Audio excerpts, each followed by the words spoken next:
And if there's anybody, there's nobody here. But for those of you that might be picking this up early, I'm chatting for a minute. I always like to try and join a little early. If I'm late, it's probably because something catastrophic happened. I'm just kidding. I was late once because of technical difficulties. But at any rate, we will be starting the actual stream here shortly. So,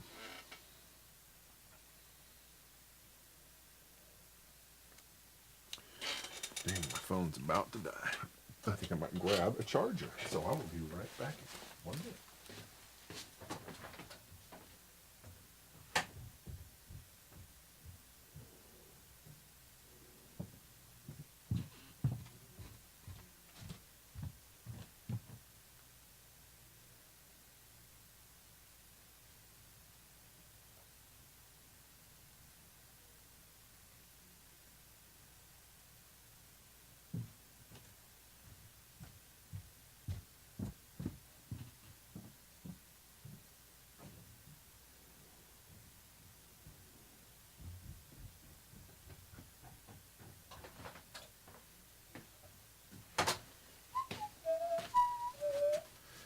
Alrighty, let's see, where did that thing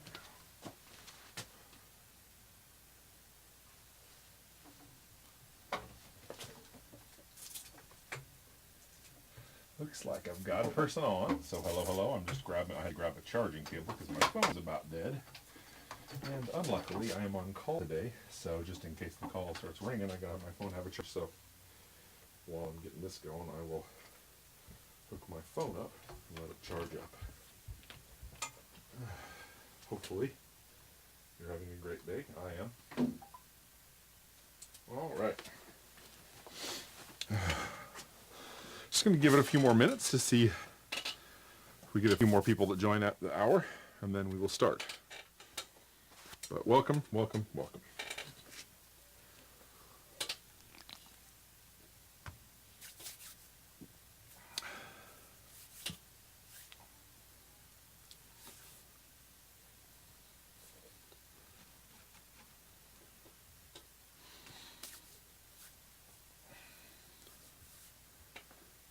Let's see, I wonder if I could...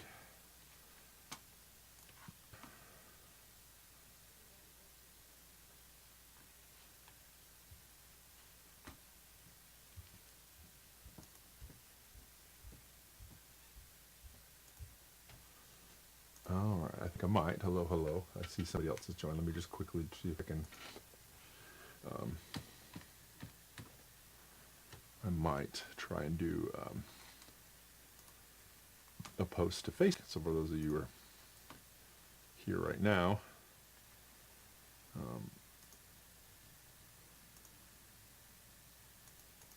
we'll be patient with me just a minute. I'm a little early anyway. I've got another minute, but I'm going to try and see if I can promote a little bit more on YouTube for this stuff.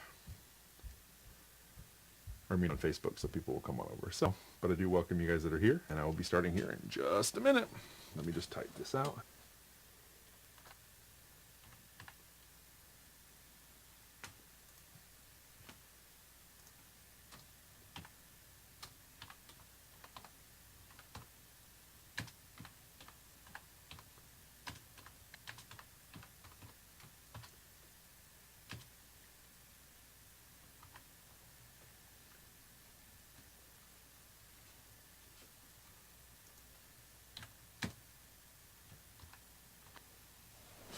Hopefully everybody's having a good time. Let's see, I saw somebody did a message over here in the chat that, hey Phenom, good, I'm glad you're enjoying your night in my shop with me.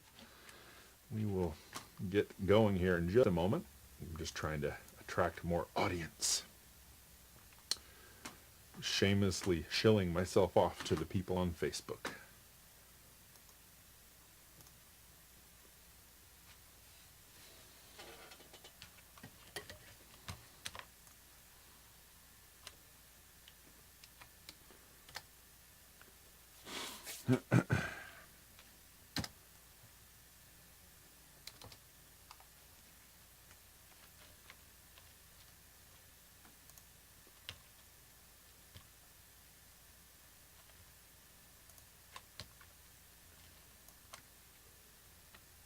hope your evening or your day went well.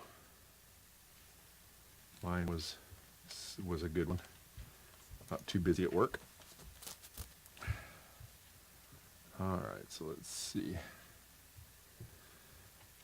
I'm just supposed to do a few. I got to get one more. I think I'm trying to hit the Dumble channel or the Dumble group.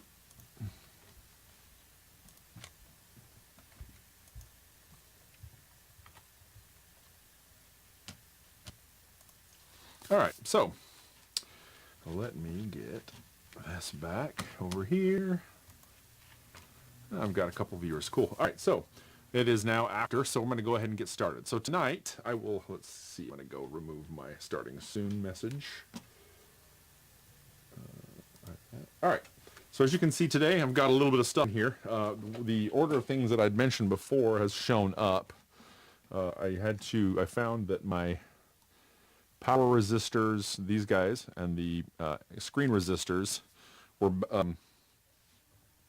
way out of spec when I measured them. So I got myself some 470 ohm, 5 watts, and then it's funny, they've got 5K1 on there, but it's really 1.5K per the schematic. I've got some of those as well. So we're going to take a minute to just quickly do those. That's 4, which go pretty quickly and easily. And then we'll get on doing some more stuff up here. I did also get, and this is going to be interesting, somebody had asked on another video about just simple switching jacks. Well, look at how nightmarishly complex this jack is. This is what you need for the Dumble at a minimum, because of the fact that the FET requires you to kind of balance the switching between the two inputs. So this one's going to end up going in here, but we'll get to that also as well. So we got a lot of stuff to get going, but so we'll start here and get things going right away. I got to turn my soldering iron on. All right. Let's get my channel. 6G3 head build. Oh, very good. I think that's like a brown-faced deluxe. If I remember right, the 6G3. One of the other guys that has followed on my channel, his name is Buddy, that he's told me that I should build a brown-faced deluxe. And I think that was a 6G3, but it might have been a 6G8 or something. But I'm definitely not like the fender guru. I've built a few fenders. I built my wife and I together built a Champ. I've built a Bassman kind of based off the 5F6A, like the Hoffman style. But anyway, all right. So as the soldering iron comes up to heat, I'll be getting ready. What I will do, though, is I will kind of clean off these guys. Welcome, everybody, to the show tonight. I will be getting, hopefully, really close tonight to being able to drop the board in. If not dropping the board in, and starting to wire up some of the board stuff, because we're just about done with all the side things that are and in this case, the Dumble especially kind of tricky for me. There's just a lot of little things going, relays and power supply for relays and so. But let me actually focus the camera a little bit more down on the end where I'll be working here, and then that will make this a little easier for people to see a little bit more of what I'm doing. Does that look focused? I hope that does. I think it is. I've got a new monitor up here to help me see a little bit better what I'm doing. It is cool, Charles. Thanks for letting me know I wasn't totally up in the night there. All right. So I think my soldering iron's up, and I will apologize, but I keep a fan going to keep the fumes out of my lungs. So the fan's going to come on. But usually I've got enough of a voice people can hear me over it. So here goes. All right. So. And for those of you that have just joined, I am going to have to pull out all of these resistors, the screen resistors and the grid and the screen resistors were out of spec and not looking very good. So I'm going to take a minute to pull them out and replace them with some new ones that I just got. So.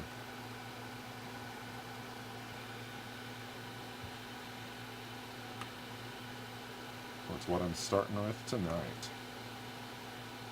One of them, like they're all supposed to be about, I think these ones are supposed to be 470, and they ranged from like 700 ohms down to about 470, so I'm going to replace them. So these old carbon comps are coming out.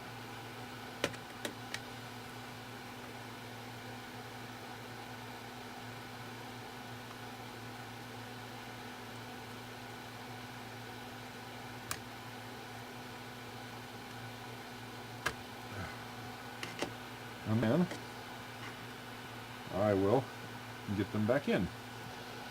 All right.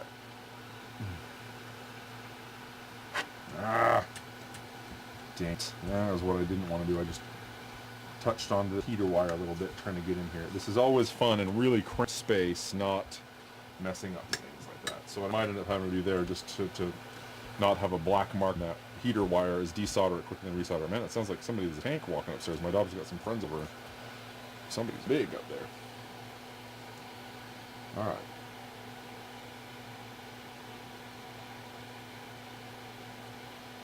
Okay, there's that one.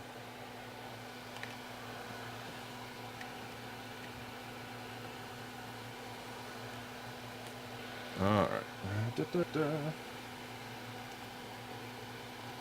This is not going to be easy.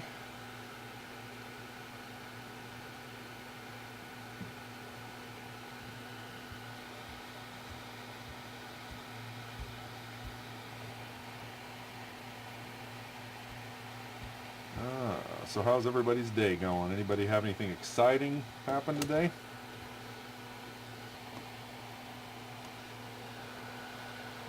It doesn't look like anybody is chiming in yet, but it does. I know there's a little bit of latency, so I have to kind of wait. It's always weird for me. I'm used to direct interaction when I talk to people, but I have to remember when I say something here, it takes people 20, 30, 40 seconds just to hear it, and then they respond. The lag kind of makes it seem forever, but...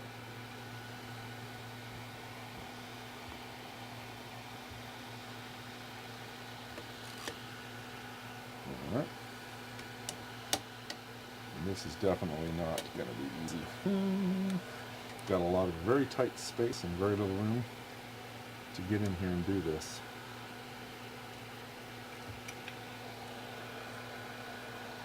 Alright. So how many of you are here just to learn about amp stuff versus how many of you are here because you're interested in the Dumble versus etc. etc. Oh, this is going to suck. I want to touch these power tubes, but I also realized very quickly that they are just, they're too far out of spec for this to be worth not retouch-fixing.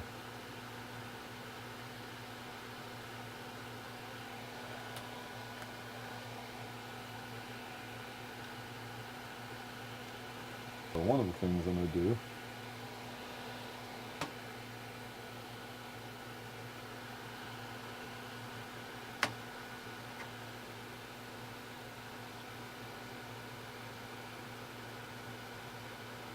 with this one that I just accidentally burned the wire a little bit on. And snip that back a little bit so they don't have a burnt wire. Alrighty. Just snip the teeniest amount of this lead back to where I burnt it. And strip it.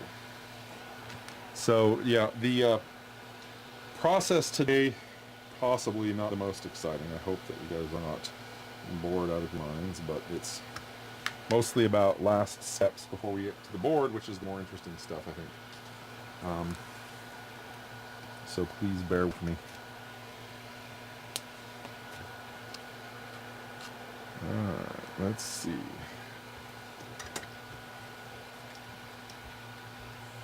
Got to get a little bit of wet the tip here with just a little bit.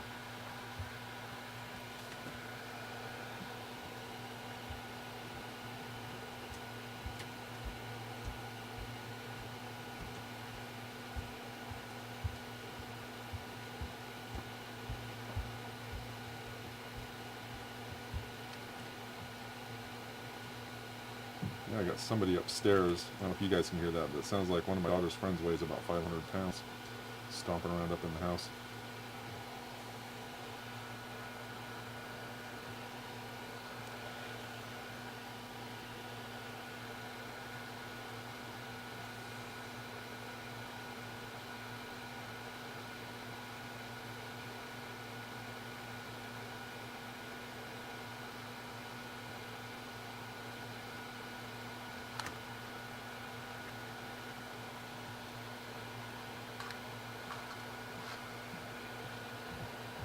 Good. I'm glad it's exciting for them. This kind of stuff for me also, one of the things that I'm hoping to help out with is that my my first little while doing this stuff was super confusing because there was not a ton of stuff that did this. You know, there's some, if you guys do want to watch some videos that are very, very intro, I would highly recommend Uncle Doug. He's got a good series of videos that show the real basics of amp stuff. And I'm trying to get a little bit more moderate level understanding of people, or for people, of how to do the you know, the little bit more second stage, if you will. Once you understand how the tubes work in basic level, what you have to do to make an actual amp work after that. So he does have some really good stuff, though. Also, if you do a lot of reading, if you're more of a reading learner, the valvewizard.co.uk is a great website, and he sells books as well. Merlin is his name, so he goes by Valve Wizard, you know, like the Merlin. He's from England. He's got some really great content as well. All right, look at that. But, you know, a lot of this stuff is just, it takes practice. And if you go back and watch my first videos, you'll see I was struggling to figure out how to do this stuff myself as well. And it was not easy, but I got there. And now I'm still learning every single build that I put up. So, well, Charles, that is the excellent attitude to have. I think everything in life can be a new start, and that's what's fun about life. If you're really doing it right, is that you find a challenging passion and you go after it. And building amps for me has been a lot of fun and very challenging. All right. I hope I didn't. I'll have to see if I can get a light in that later and snip that out. But okay. So what I'm kind of thinking I'm going to do is I'm going to finish pulling out these two and then rewire them so I can kind of compare myself to the other side before I, you know, finish it up. So first we will get this guy.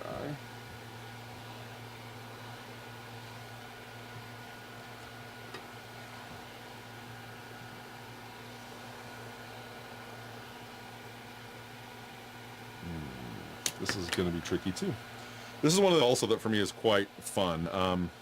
We've done a couple 5e3 builds. Nice. 2x12 cab and this. Oh, cool. Yeah, I haven't built a 5e3 directly. I did the Tweedledee Deluxe, my last series, which is, you know, is Howard Dumble's variation of the theme, and it was really, really, really cool stuff. It sounds just incredible. I love the sound of that thing, and I've heard that the Tweed Deluxe itself, 5e3, is a really great amp as well. And what he did with it, he really has just kind of cleaned up the headroom a bit more, so you can still get that really grungy kind of 5e3 maxed out, but it's really clean up into that point. I think on the 5e3, if you're not careful, if you really do max it out, it doesn't sound that great. But if you dial up, I don't know, maybe to 3/4, it kind of starts really crunching out a little bit, and then as you get to the very max level, it's not great. But the way Dumble did it was he ended up making it sound good all the way across the spectrum, which is kind of nice.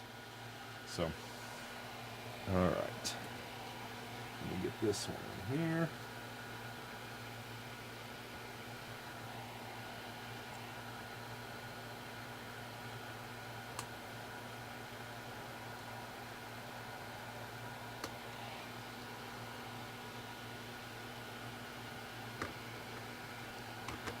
All right. Ow, pinched my finger. You'd think I'd know how to use pliers by now and not crunch my own hand. But no.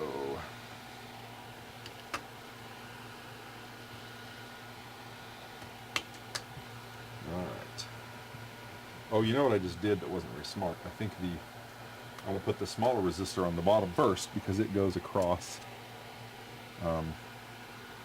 through here. Is that right? Yes, it does. So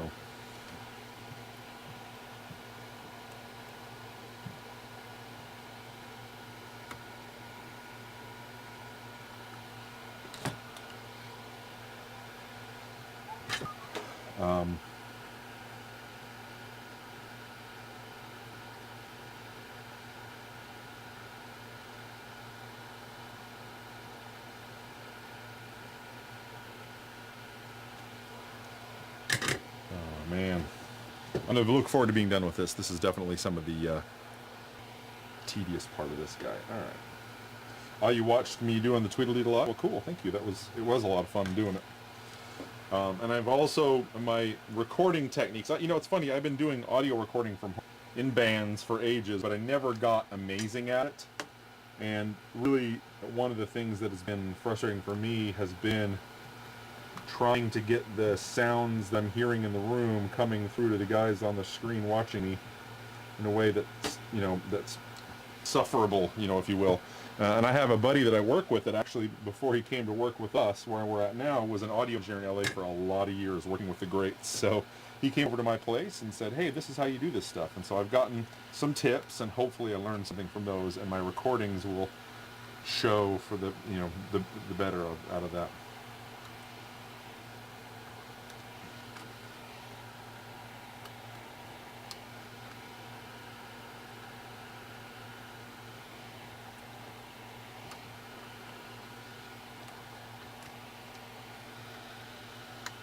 Alright. So, I've got my, now, you know, this isn't going to be necessarily the best angle possibly because of how deep I am here, but I'm just going in and replacing each power tubes. I'll repeat for anybody that might have joined late. I'm just going in and replacing these, the power, the screen resistor and the grid resistor. So if you don't know for sure, I've got it up on the top corner here. We've got each of the power tubes. The screen resistor is what kind of lowers the voltage from the B plus down into the screen.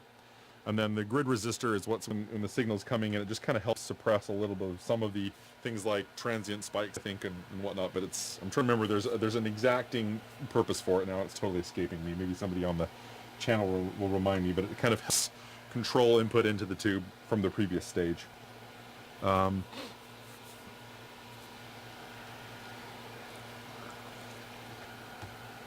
you have a channel too, Charles? Is it a YouTube channel? I'll be interested in checking that one out too. All right, I'm going to quickly touch up on this guy.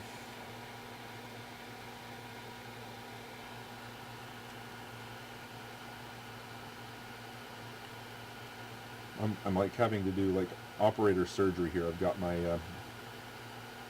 it's dark here. I can't see that well. I'm trying to add solder to a joint to make sure it gets good and flowed in there. And I can't see, and I'm also fighting the big thick rubber of the power cable. So this one might be almost the hardest one to do, because I not want to, you know, melt things. Cool, that one's done. And now I can come back and get the screen resistor back in place.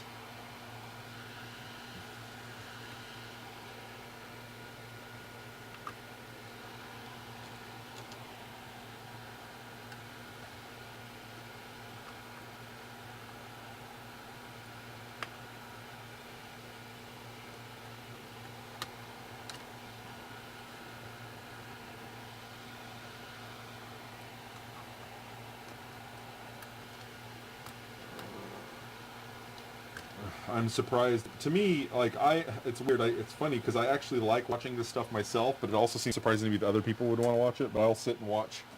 There's some videos of guys like, there's a guy that has a video channel called the Signal Path Blog, and he's going in and, well, I do have some shop lights actually, Charles. The problem I have is I've got huge bright lights to try and make it easier for you guys to see what I'm doing, but then it leaves these dark spots in these corners. I've got another lamp here actually. Let's see if I can get it a little closer. Yeah, actually that might help me, and that might even make it easier for you to see.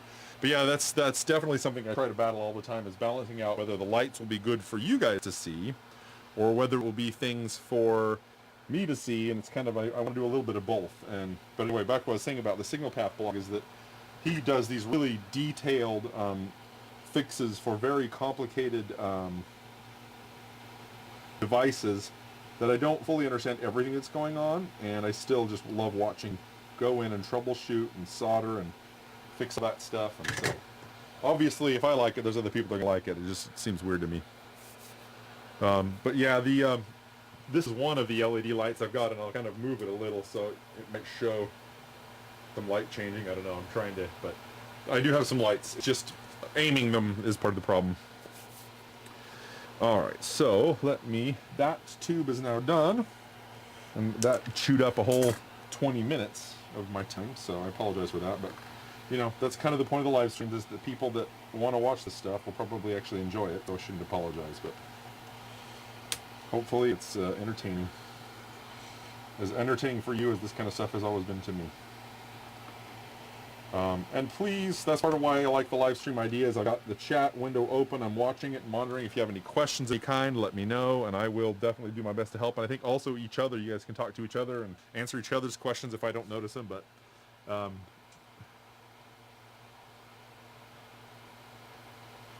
oh, cool! So you're doing a rebuild of a Hemi from a Dodge Durango. If you like trucks, Uncle Ugg, who I talked about a minute ago, has been adding. He's still doing amp videos for a long time because he started doing a very heavy amount of work on rebuilding classic old trucks. So I'm not a huge fan of the vehicles, but I get why people like it. Just like anything I nerd out on, people will nerd out on, cars and lots of anything that requires skill to do so. All right. So let me finish this one. See if I can get hold of this guy.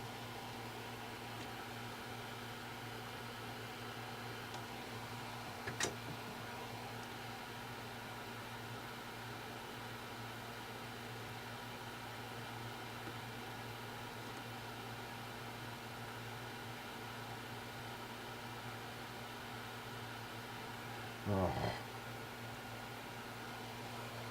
The old solder in this, this amp is from I think it was 70s. That old solder is like just so hard to get to flow and clean off. It's fun in a not fun, I'm joking way.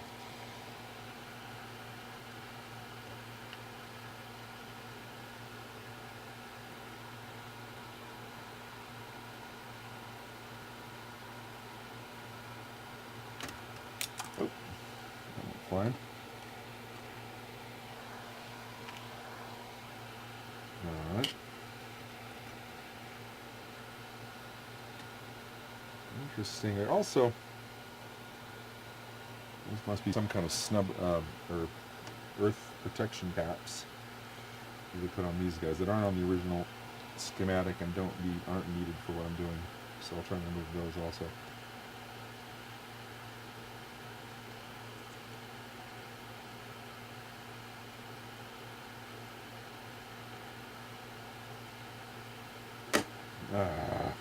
From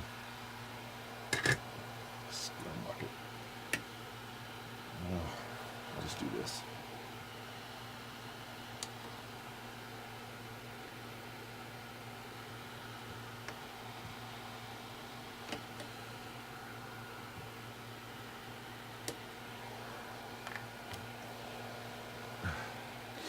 Yeah.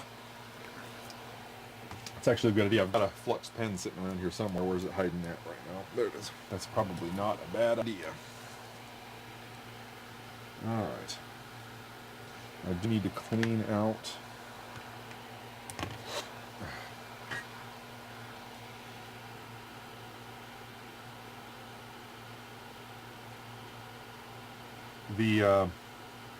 the thing that really drew me to doing a lot of this stuff, by the way, is that I'm a musician in bands for a lot of years, but never got really, big in any way. I started in my kind of college days, started playing guitar in my early 20s, and got into bands and been in bands off and on for many, many years.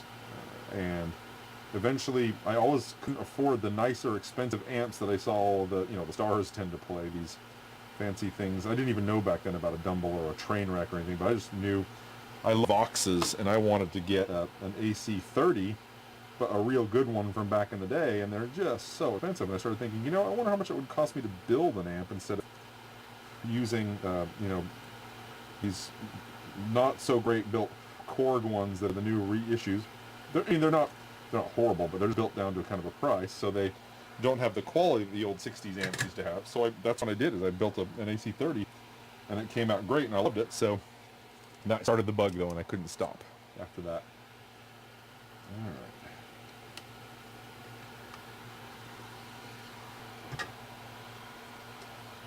One of the other things I find helps a lot, not just the flux, but also is if I remember to wet the tip, just get a decent amount of solder on the tip before I start doing some of these kind of removal or additional changes.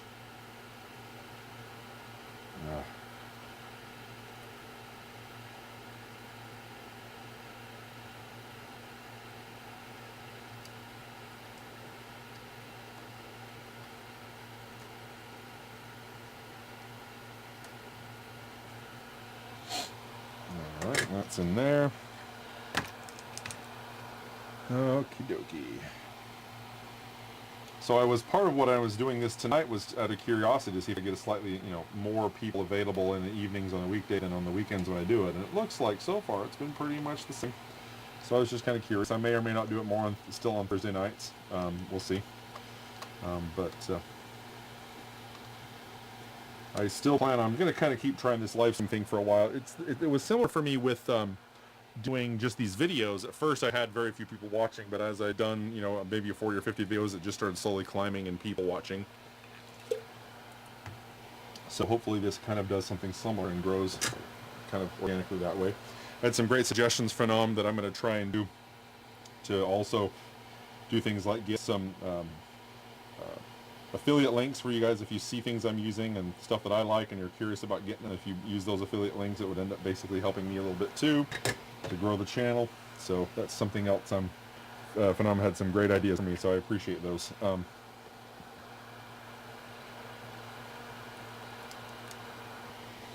Yeah, well, the AC30 is a bit of a daunting first build, but if that's what you want to do. I mean, I would never say not to do something, but some of those builds are very, like, the more complex they get like this is something that's my kind of like, I guess almost like the magnum opus in a lot of ways. But it took me a long time to get here. It was a lot of work. It was a lot of fun, but I still am a little intimidated by it because it's so complex. And would like to build these kinds of amps all the time. So, I believe anybody can do it. It just, starting in simpler amps, kind of like we were just talking about, like Charles said that he did a 5e3. A 5e3 is a lot simpler amp to build at first, and it sounds amazing. Yeah, Charles, they are expensive. They're crazy expensive. But I would say, if you want to start with a simpler amp, try something like, a Champ is a great amp, except it's single-ended, which is a different tone that some people do like and don't. But like a 5e3 Deluxe or Deluxe Reverb, well, Deluxe Reverb actually is pretty complicated too. A Princeton, some of the things are really simpler amps, not that complicated, and a good starting point for a lot of people. A couple of preamp tubes, a couple power tubes, and you're done. But, all right, let's see.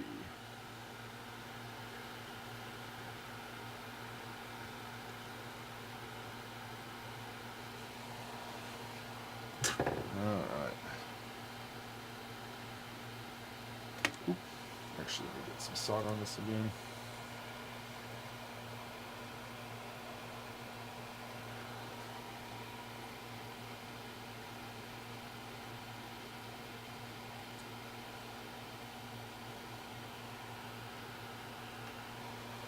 And that guy got through. We're about halfway done with this. All right.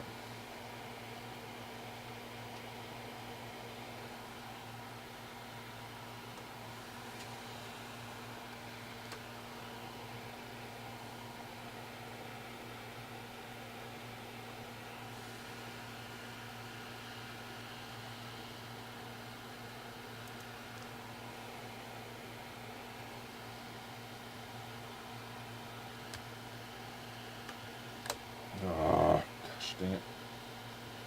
The other thing I'm facing is that these particular there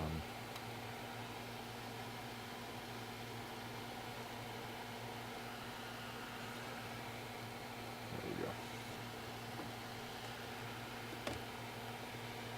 These particular resistors are a bit thicker and within the socket, so getting them in and through is becoming a challenge, and I'm trying to think of a way to make it work a little better, but I don't want them in the way of other stuff much either, so it's kind of a battle.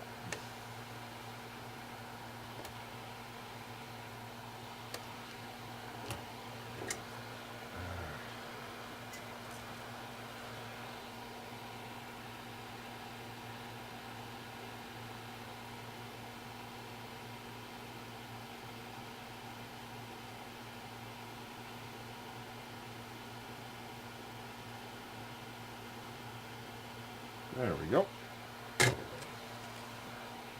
2 done.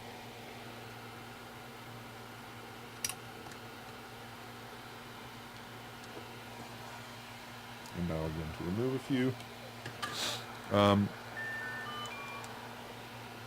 Yeah, I think one of the things I often think about is that I'm, approaching the 5th decade here, or I'm in the 5th decade, approaching my 6th decade, and I am hoping to be able to kind of find a way to retire into doing this kind of work, and maybe making not a ton of money, but enough money to kind of make retirement not boring and keep it challenging. I have a champ build that my wife actually did with me helping her, because I wanted to show that pretty much anybody can build an amp if they put their mind to it and have somebody that can kind of help them with the basics. And so there is a champ build. I did not do a 5E3, but I know it will because I did the Tweedledee Deluxe, which is the 5E3 then tweaked by Dumble. So there are some similarities, or quite a few similarities between those two amps, but it's just a little bit more work to the Tweedledee Deluxe. So, and you just reminded me to use the flux pen. I'm still fighting some of this old solder when I could be doing this.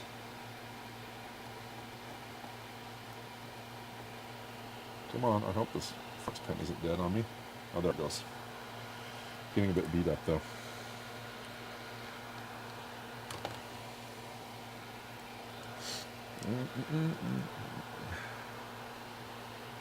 All right.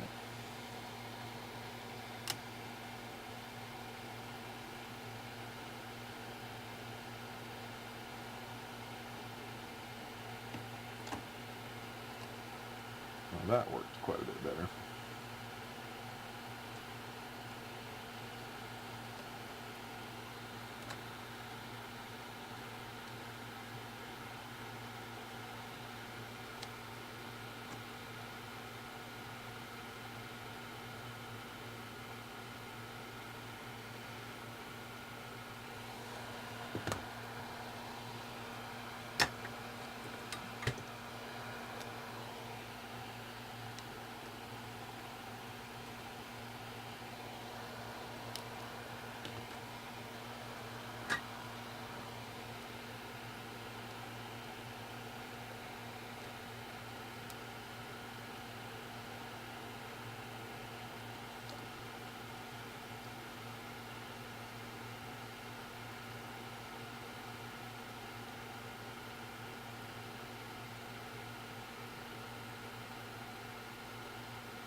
Get out of there.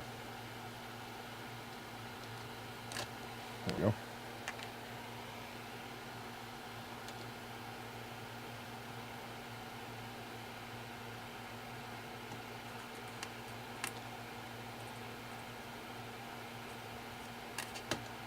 I don't think I'm being destructive on these poor ceramic caps, but one of the other things I've got to do with this Dumble, and I'll show you guys, if you look, the grounds of these, they don't go direct to the chassis like a lot are. Instead, the ground is connecting through to right here. There's the slide switch that you know what, I just realized I don't think I have that slide switch anywhere. Oh, you know what I could possibly do? I got rid of the 1 and 2 ground selector. I might change that instead. Oh no, that's a dual pole though. That won't work. I do have another switch that I think might work. But if you look here, there's the 2 of the grounds connect into here and go through 10K to ground instead of going directly to ground, or they will go directly to ground, either way. And that allows you to half power just by a switch. You flip the half power switch, and 2 of them go into 10K resistors to an LED, so you'll see that the power has been shut back down to half, and you're only running 2 tubes at that point. So that's something else that I have to go through and kind of adjust the grounds. I'm not too worried about it yet, because that'll be when I get that switch sorted out. I do need to snip that.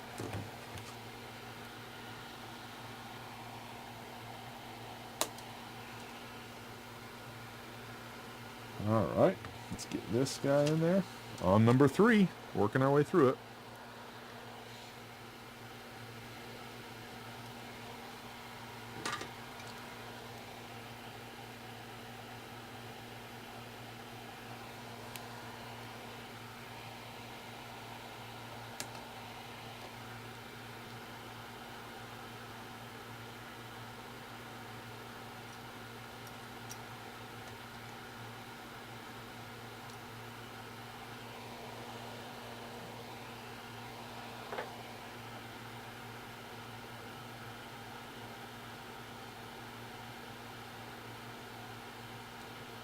There we go.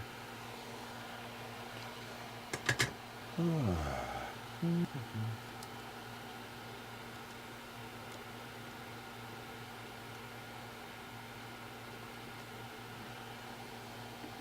know, it's funny, doing some of this kind of work is super easy on a new amp, and it's a lot harder on an old amp, because you have to, on a new amp, you don't have things really in your way yet. You just go and you do it. But on an amp like this, everything's already in place. So I'm fighting a different kind of battle of how do I get all these parts in here with everything in my way. So it can be quite tedious. All right. And I see I've got about 7 people on now, so welcome, welcome, those of you that have come a little bit later in. I am just right now fixing the section. I had measured the screen and grid resistors, and they were both kind of out of whack. They're old carbon composites, and those tend to drift over time. So I bought some new ones. These are my screen resistors, and then my grid resistors right here. I just put another grid resistor in here. So it's this part of it is maybe not the most exciting, but I welcome you to chat on this channel. I should have the chat set up so that people can see it on the live stream as well. If you're not into that, let me know. But alright, freshed up the solder on that joint. And then we will go get this guy in there.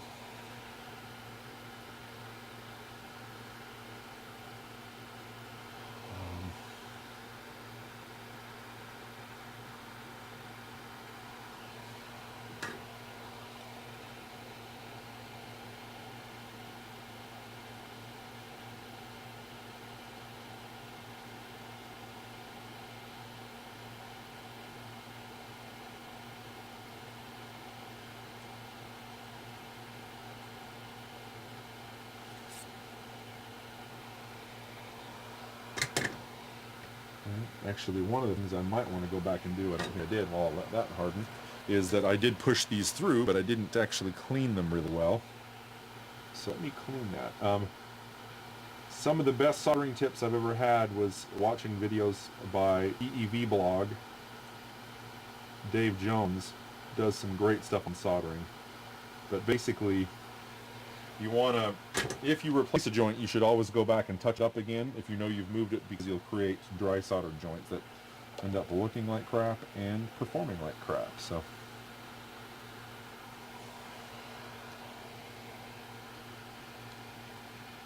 I'm going to have to kind of clean that with my... Alright.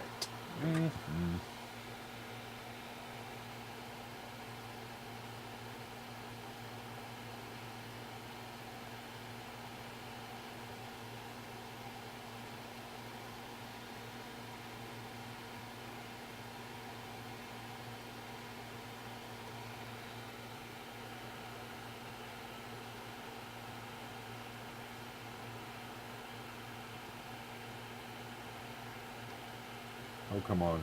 Go in the hole. It's your home.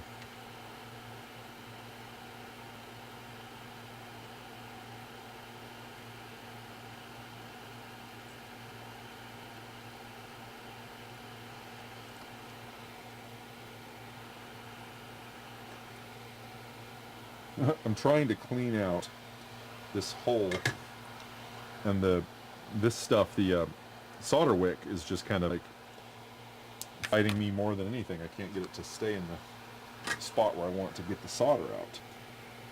I don't know if that's even visible with what I'm doing with my hand in the way, but I know that's possibly one of the frustrating things for you guys watching, is it's really, I keep trying to think of a good way of making things more visible for you guys, but it also means that it makes it really hard for me to do anything. So it's a bit of a trade-off sometimes.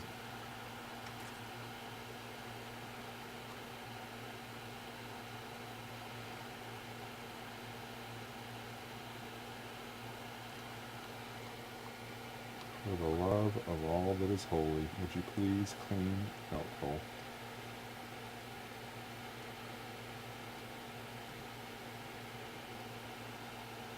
Oh, we got it, we got it. Woohoo!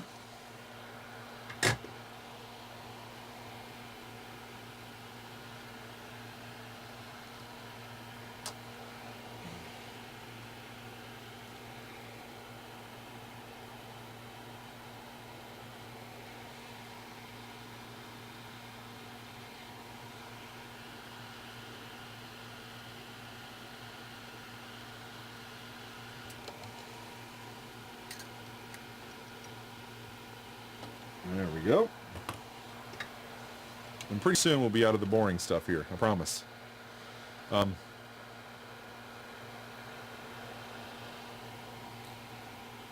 we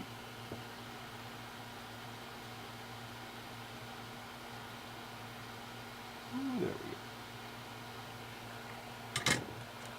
Okay, I can kind of clean up the...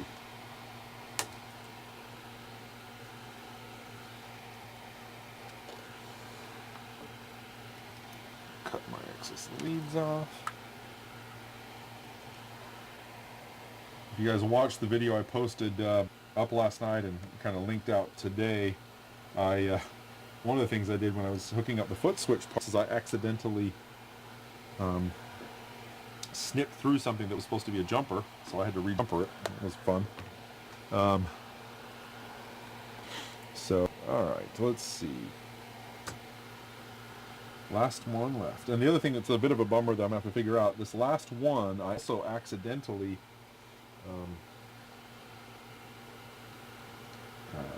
what am I thinking of? I accidentally removed a wire that goes to that's supposed to come off of the second screen spot, so I'll have to jumper a wire and kind of bring that in here into this. I'll show you where that position is up here on the little chart. It is the right here. So you see this brown one, it comes in off of the first node before the 22K resistor, which happens to be basically right here. So I'm going to have to get a lead off of this point and bring it over into here. And I might have to do kind of like what I did here, is like put it through this bottom side, because this is all full and soldered. I don't want to desolder, excuse me, desolder the whole thing. But on the power tubes, the grid stoppers, these are 1.5K RN65 Vishay Dale. Have you seen these before? They're like military style. Vishay Dale RN65 is what is the kind of the style of the resistor. They're good because they're mil spec, and so they cost a little bit more, but I like them. I use them a decent amount on some of the board as well. I'll show you the board. Has quite a few of them there. Let's see, where is my board? Here it is. They're good for your anode resistors because you want those to be pretty tight on spec. So if you look here, I've got some here, here, here, here, and then I just use regular carbon film for other places. And I think I remember the Dumbles also, you can kind of see in these layout designs, they are a little bit, you can see them a little bit different color brown on purpose because he uses them, and I just happen to have some of the others as well in that same range. But does that make sense, Mark? Thanks for the question.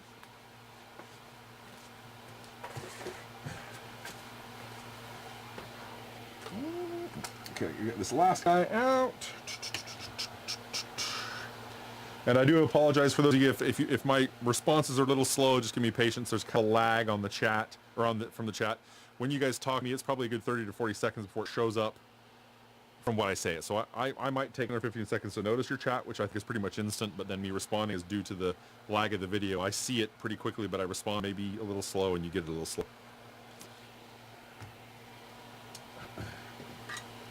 I'm going to remember to dose this with a flux. I get good tips from the viewers, and then I forget to do them. It's a team effort.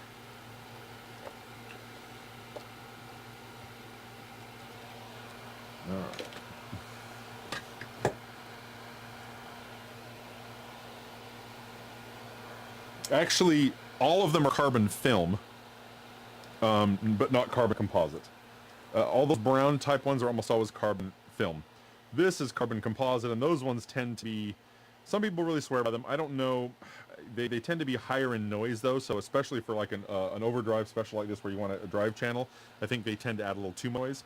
If you look here, this one's blue. Those will be generally the metal film style. Oh, you probably can't see it.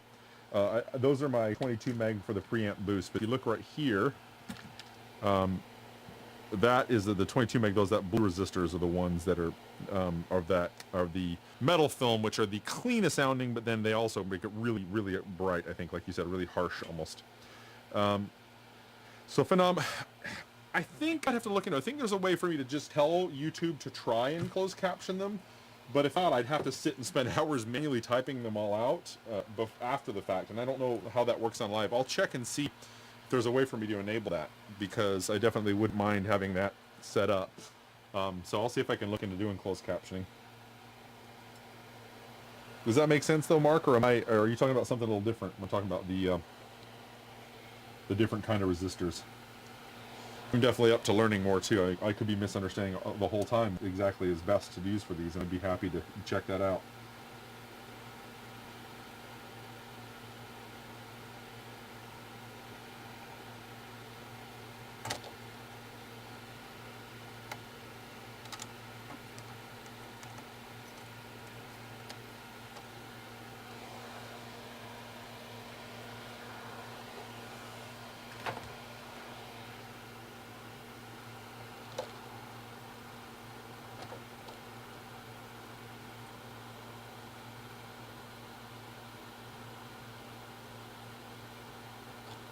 All right.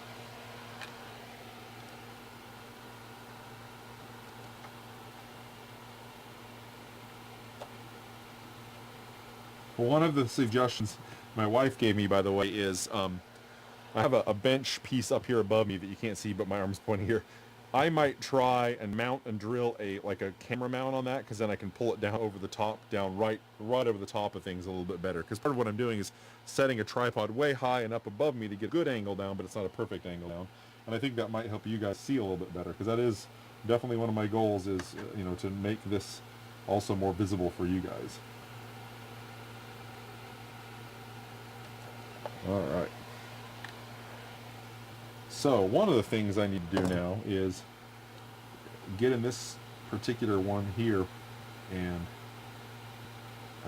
I broke off a lead in here on accident a while back, and I need to re-put some new wire through there and then over. And I have some of this Fender wire that came out of the amp. I'm going to see if I've got a piece that's long enough. That's probably not long enough.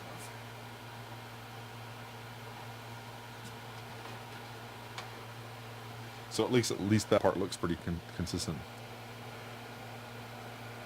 Oh, you sure you want me to English? I could do it in Spanish or French. I could speak French. I speak fluent French, but I don't know if that'll help very much. Si j'ai des mecs qui sont ici de la France, je pourrais vous discuter, me bavarder partout. Hein? All right. So I will basically want to get this guy, and I will solder it into here and jumper it over to there. So I'll get that going as well when I get to that point, but I need to put my this smaller resistor in first.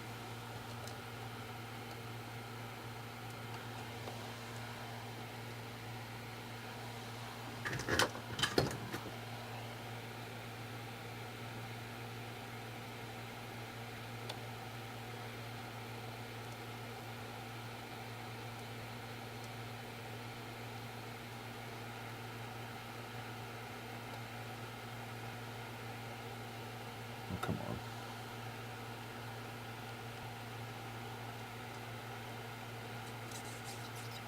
There we go.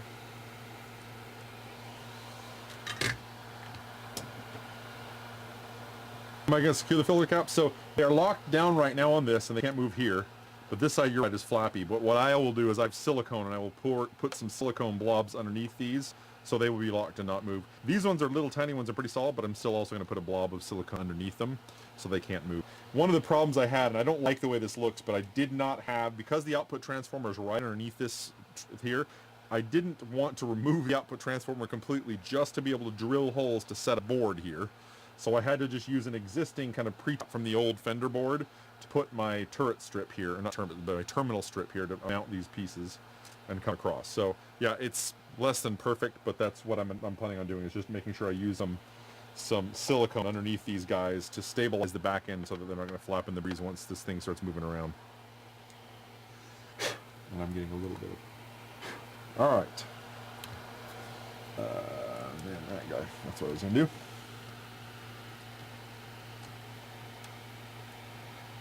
And Mark, one of the things that also has always been rough on me is I see some of these guys like High Watt and even some of these other people I've seen on Facebook. They have such beautiful builds. Mine always function really well, but I don't seem to be able to get the perfect leads looking amazing and gorgeous and all that. Mine always have a little funny bend here and a funny bend there, and it's always been frustrating to me. I just try and get a little better with each build. But yeah, that's always been one of my bigger disappointments that I'm always trying to get better at. I see those guys that can make those builds that look like artwork, and I wish that I had that level of skill and patience. I think part of it's patience too, because I probably could if I sat and messed with it for an hour and a half instead of the 20 minutes it takes me to do something. I don't want to put the extra hour or more work into it just to make it look perfect.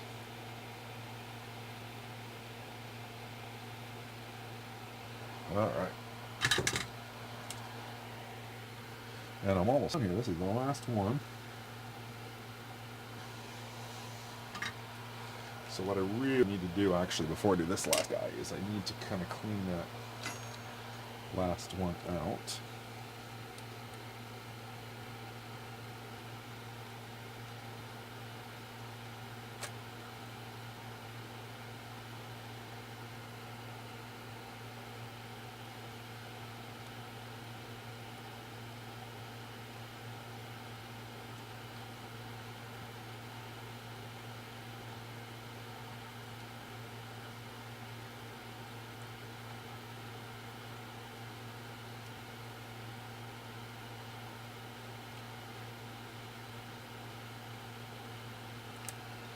Alright, that's a little bit better.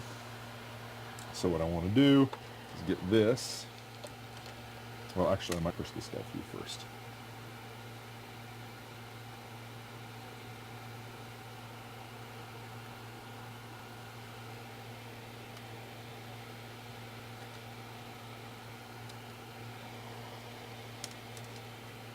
This might be kind of fun. Let me first run this down. I want it to go like that.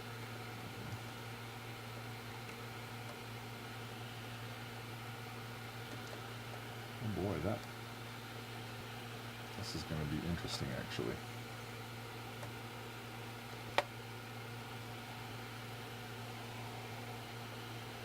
Well, let's see. I might have to kind of pull out all wires and really get that hole clean, because that doesn't look like it's going to want to play nice. Let's go ahead and get this other wire out too.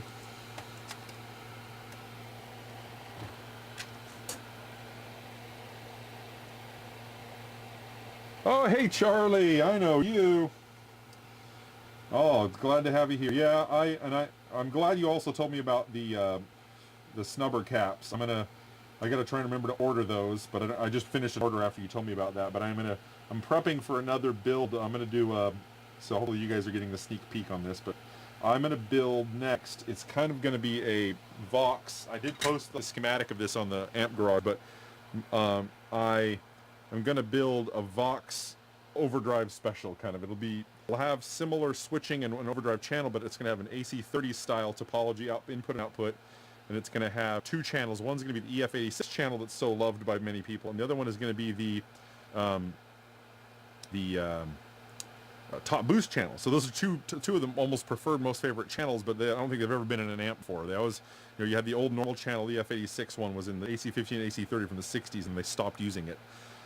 Some of the newer ones now that have a top boost, I think that Vox has made, I think they're all still using 12 AX7s and not EF86s. I'm not positive. They may make some of their custom hand-built ones that do that. Welcome, Mark. So I'm guessing Charlie Wilson is like a moniker from somebody. I don't know if is that like one of the Wilsons that was one of the Beach Boys? So I know that there was the Wilson sisters were one of the Beach Boys' daughters, I think. Is that kind of what that goes off of, or am I missing the reference?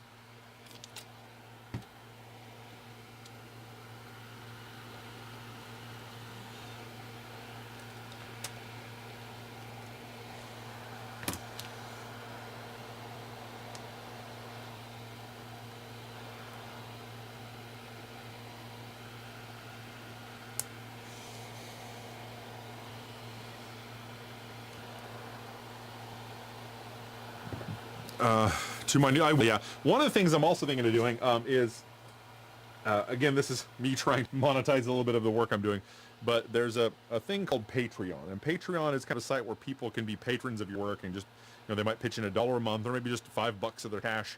And on Patreon, one of the things you usually want to do is provide a thing that kind of people that are patrons get a little extra something. So I've already got the schematic and layout done. They need some work. They've got bugs and whatnot. Oh, Brian Wilson's cousin. Gotcha. Okay. So yeah, that's who I was trying to think of, was Brian Wilson. Okay. So I might put the schematics and layouts there for anybody that, you know, pays even if 50 cents or $1 towards my, you know, whatever, that becomes a patron, to see those ahead of time. And then once the thing is done and built, I'll release it kind of publicly available on Amp Garage and other places. But the schematic is there now. I'll find out. I'll see if I can find that. But that is going to be my next build. And so I'm going to put the order together that pretty soon. And when I do, I got to try to get me some of those. So what I'm talking about there, guys, is if you remember, if you've seen the other videos over here on the second tube, which is the overdrive tube, there's a couple of, I had a 270 picofarad mica capacitor, but I couldn't find, I ordered only one, so I put a 300 one that I had in. And Charlie saw that and said, hey, you need to put in ceramics. They work best in a Dumble. So I want to give that a swap out, and I'll give that a try. And in fact, we can also show you up here in the corner, if I give you the, oops, that's the wrong thing. If you look here, that's these two right there. If you can see my mouse kind of moving around those. Two 270 picofarad ceramic capacitors. So there are some specific ceramic capacitors that are higher quality for audio purposes, and I don't remember the designation off the top of my head. When you do that, you always want to make sure you get the type that are lower noise and better quality. All right, so now let's see if I gotta clean that. I want to get the hole. It's a very large hole, but it had enough solder in it that getting through it was not working. So I gotta try and clean it completely clean before I put all three. I've got 2 wires and a big thick lead from this screen resistor on there. All right. My soldering iron is all dirty. Clean that out. Get a tip wet.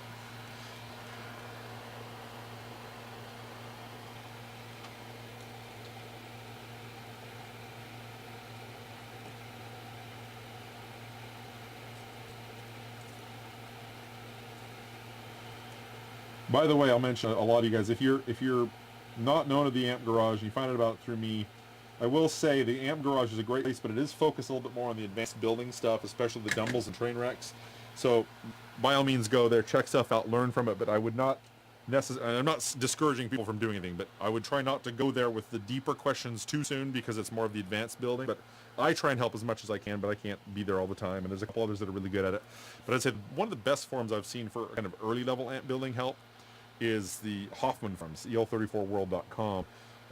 Like Slucky is one of the guys there. He's also on over on Amp Garage as well. But Slucky, there's a good 5 or 6 people on those forums that are just always outstanding at great help for new builders, and we'll help new builders on Amp Garage as well. But there's just not as many people focused on that, I think, there. So it's kind of a choose the right audience kind of a thing.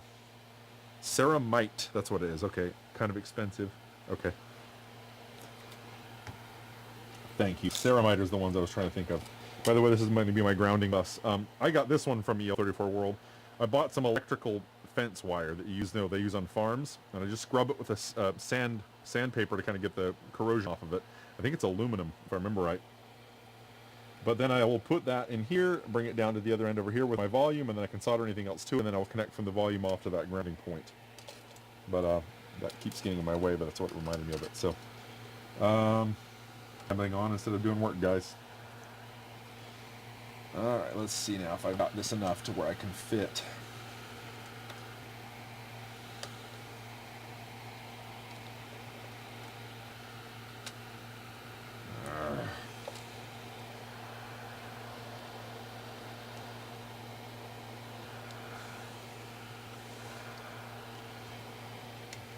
This might be a lot of fun.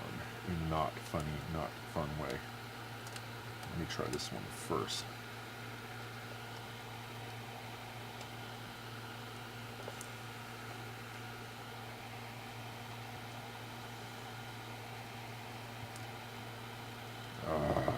Yeah, this is not going to be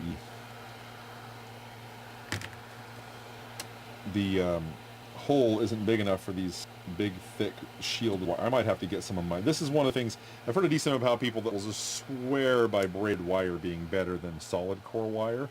But I've never had anything but just a tough time dealing with braided wire, because it doesn't want, it always fights you. If you solder it, it's so hard it doesn't want to move. And then if you don't have it soldered, it's just flaying and going everywhere. But that's why I like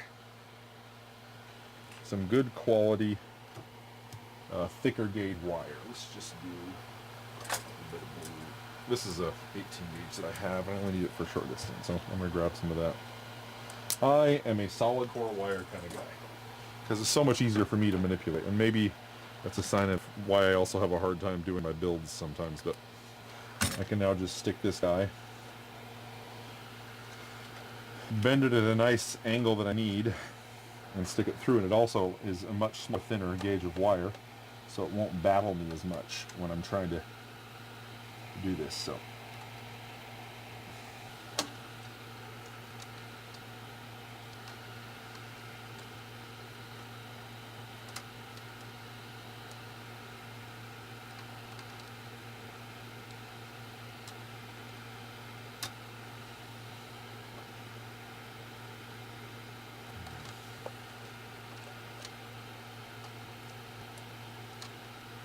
I would have thought that in an hour I would have had all 4 of these power tubes done, and I'm still fighting them. And this is why I didn't want to do this, but my best judgment said that I should still replace them all. I don't know how I'm going to be able to get all of these through here at the same time. This looks like a battle that I cannot win. Yeah, that's truly going to be unfun.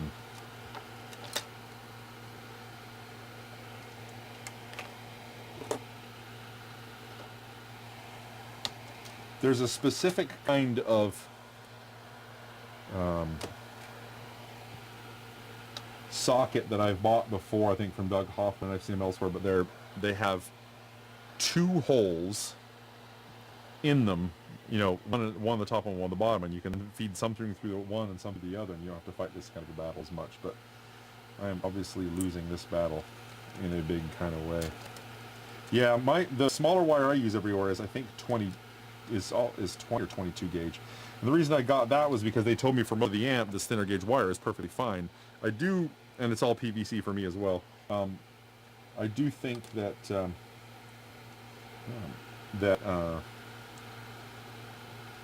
it could be a little bit, what's the word I'm trying to think of? I don't know what I'm trying to think of now. I just lost my train of thought.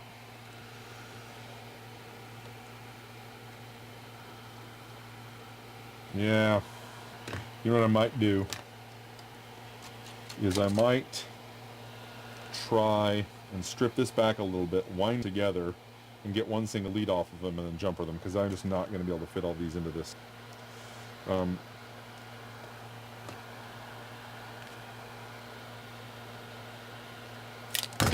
Woo!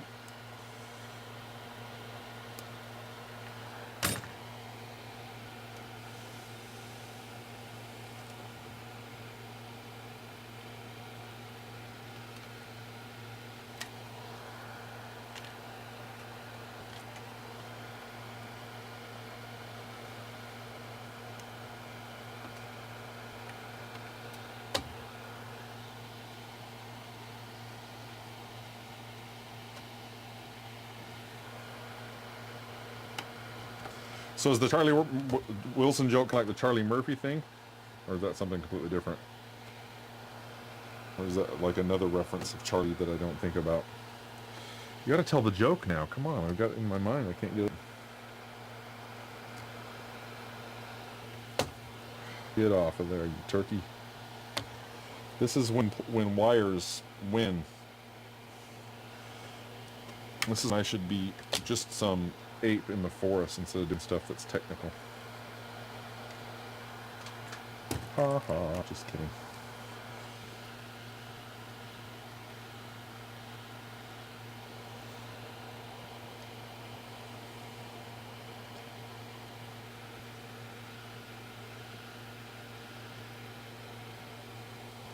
Okay, I'm going to solder that a little bit, and then I will slide some shrink wrap.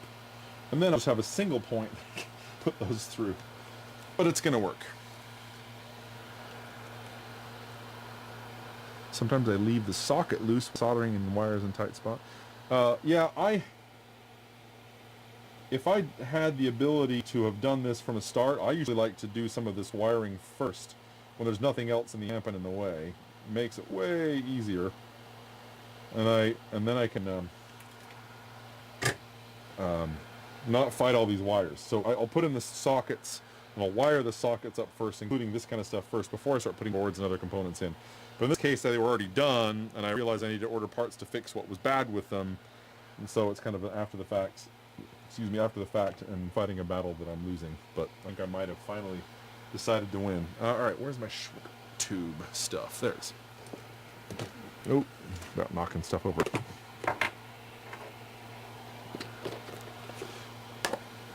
Alright, what size do I want? Is this going to be the right size? Nope, not quite. Slightly larger, like this.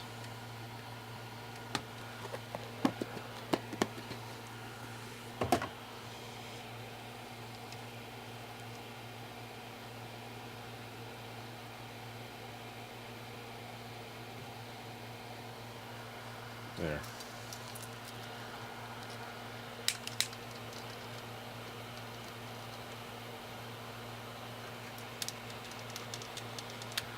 Good enough for government work, right? I used to work in the government, I know.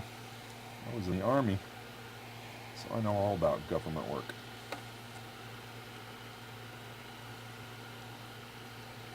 Perfect! You guys can all applaud now. Everybody cheer. Hip hip hooray.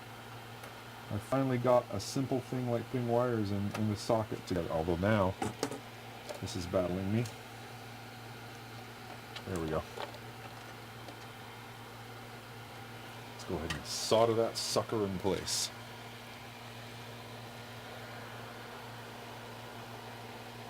My middle name is Oh, gotcha. You were Charlie Wilson. Did it draw the babes, though? That's what I need to know.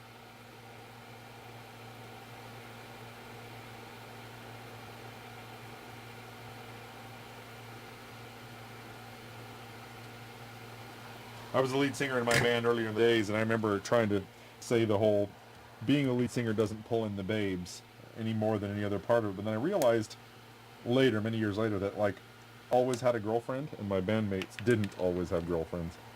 It wasn't like I was, like famous. We were playing gigs at people in the tens, and occasionally we had one show we got to open for a bigger band, and I had, how many did we have show up? Maybe 300, but like 290 of them were for that band, and then 10 were for us, maybe. But it was fun in those days. All right, so now that will go underneath, and I'm gonna have to, like I mentioned, I'm gonna have to actually. Let's look, I got just ugly kink in the wire too. Why can't I make it pretty?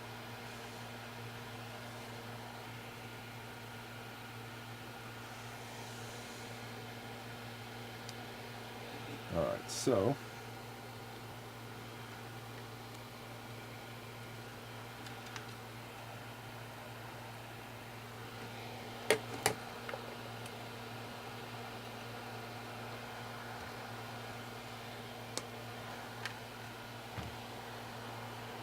alright.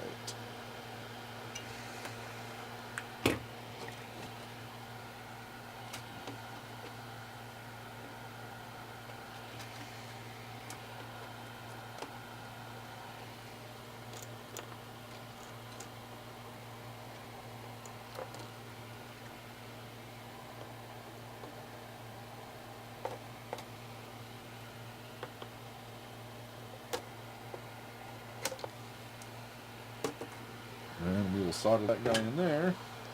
And we will have our screens wired and ready to go. Well, no, that's not true because I have to reattach that to the other side, but I just meant really more from this side. It will be correct. Sorry, I'm going to block you guys for a minute, but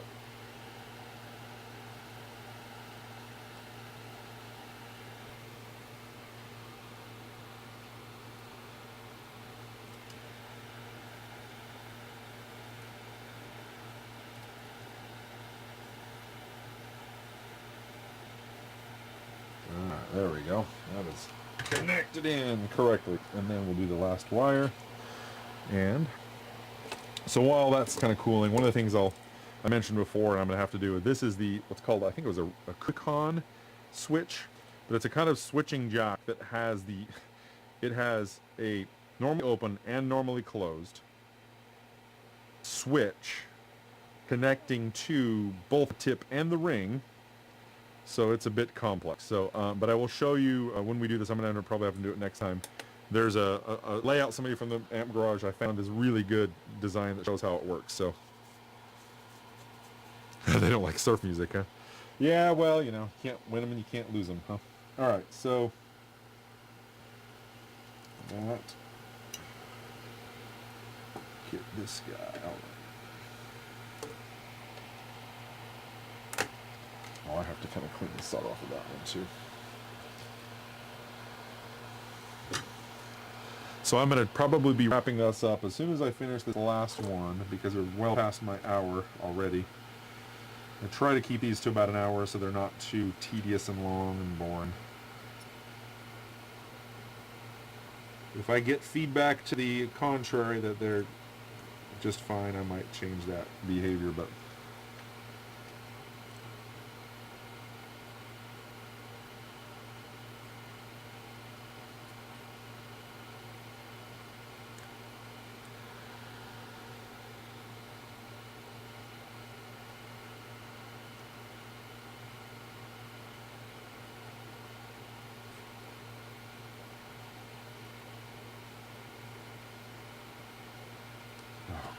now.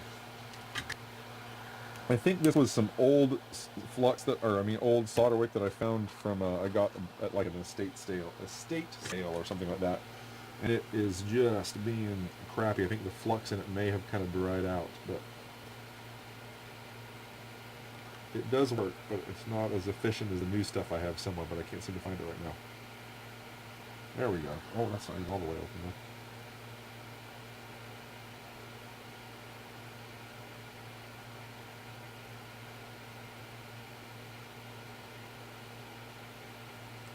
Much better. All right.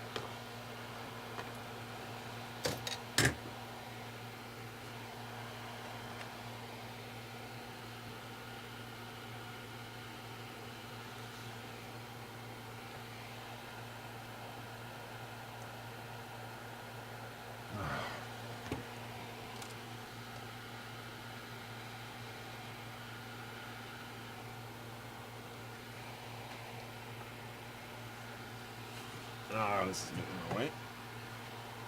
I did go through it.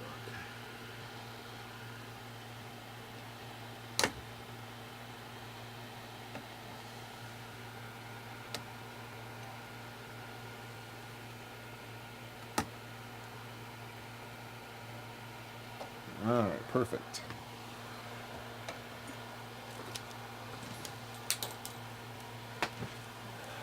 Throwing pots on the ground trying to pull. All right.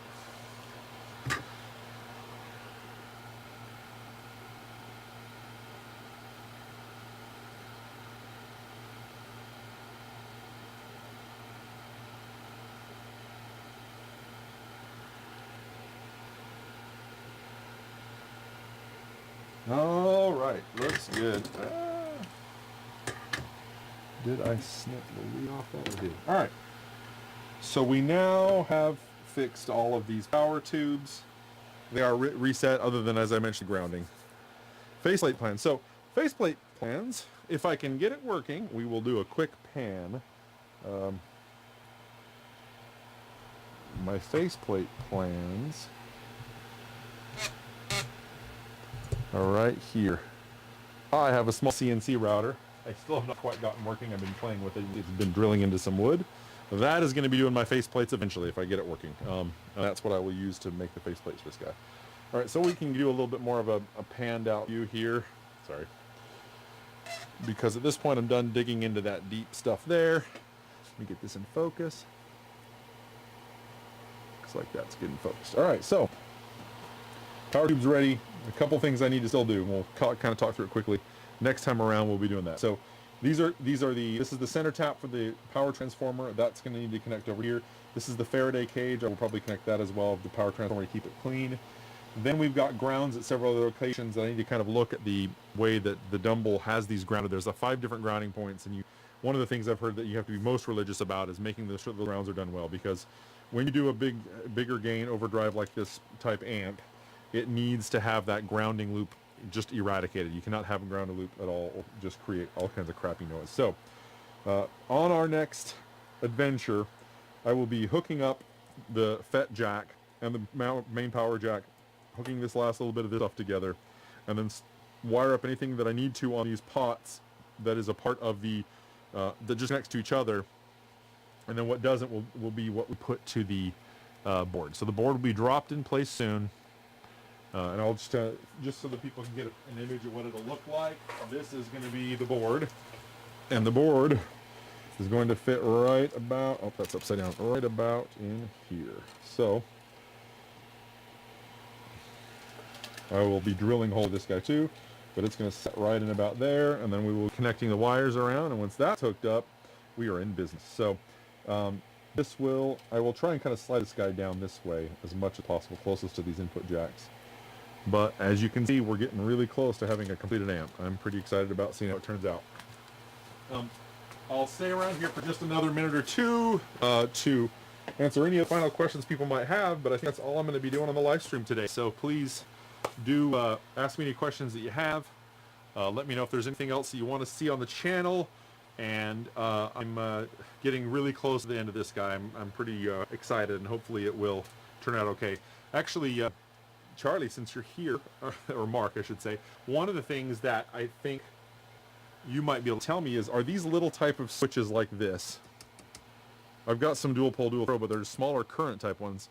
Those should be good enough for the grounds for the cathodes, because the current of the cathodes is not very hot. It's at voltage down there on the cathodes, you know, a couple of volts, and it's running at, you know, milliamps of current, hundreds of at most. Those are going to be fine for me to do that switch for the half power switch, don't you think? I think those would be, but I'm just trying to see. I think you would maybe know that. You know, there's this half power switch right here that needs to be hooked up. I've got some toggle switches. I don't have any other slide switches. If not, I'll have to order one, but I figured I'd ask that here. If anybody knows, let me know. I think the current coming through those is enough that it will not be a problem. But thank you everybody for coming along and joining in. I appreciate everybody coming and watching.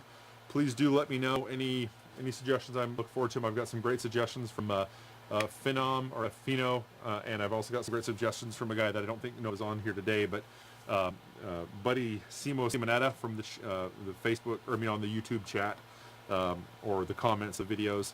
So please do give me the feedback. I do appreciate it, and I'll try and do my best to look to incorporating that stuff into the channel to make it a little bit more fun. So I've had a great time with you guys tonight. Thank you very much. Small switch is fine. Thanks. Appreciate it. So see you around next time. I will be doing some work this weekend, and I'm debating if I'll do a live stream on Saturday again or not. But we'll see. I think I got a little bit more viewers this time on a weeknight, but I don't know for sure if that will be the average or not. So, all right, everybody. Thank you very much. Have a great night, and we will see you around next time. Cheers.